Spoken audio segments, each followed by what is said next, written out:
The China Report for Wednesday, May 29, 2013. Ghost cities. In the United States, the European Union and Japan, central banks have struggled with hangovers from past housing bubbles, anemic or no economic growth and even deflation, in the case of Japan. In China, a possible housing bubble is still going strong. The central bank is keeping interest rates low partly to discourage speculators from pushing even more money into China. But low mortgage interest rates as little as 5.2%, in an economy with consumer price inflation running at 2 to 4% a year have set off further surges in home prices.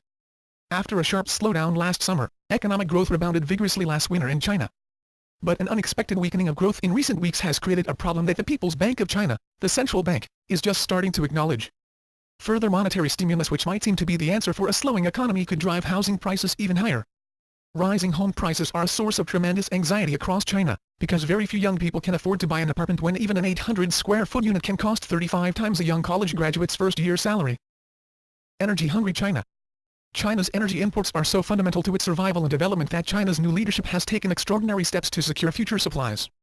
China's push for energy security and its willingness to buy assets around the globe may drive up costs for other energy importers like India, Japan, South Korea and Europe. They will have to compete with China through a combination of cooperation, conservation and technological advances. China's big three state-owned oil and gas entities CNPC, CNOOC and Sinopec already are investors in North American energy assets.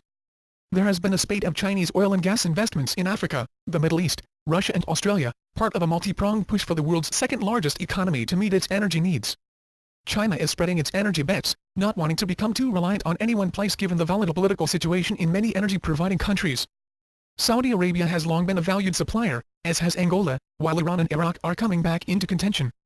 Sudan, Oman, Kuwait and Kazakhstan are other substantial exporters. China's cyber threat to the max. New revelations that China used cyber attacks to access data from nearly 40 Pentagon weapons programs and almost 30 other defense technologies have increased pressure on U.S. leaders to take more strident action against Beijing to stem the persistent breaches.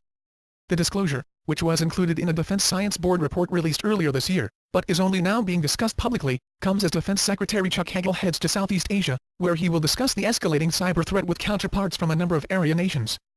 While officials have been warning for years about China's cyber espionage efforts aimed at U.S. military and high-tech programs, the breadth of the list underscored how routine the attacks have become. And, as the U.S. looks to grow its military presence in the Asia-Pacific, it heightens worries that China can use the information to blunt America's military superiority and keep pace with emerging technologies. China has been stealing property from foreign nations for years. China's lack of ethics and morals are shocking to the world. That's the China Report for today. Zaijian.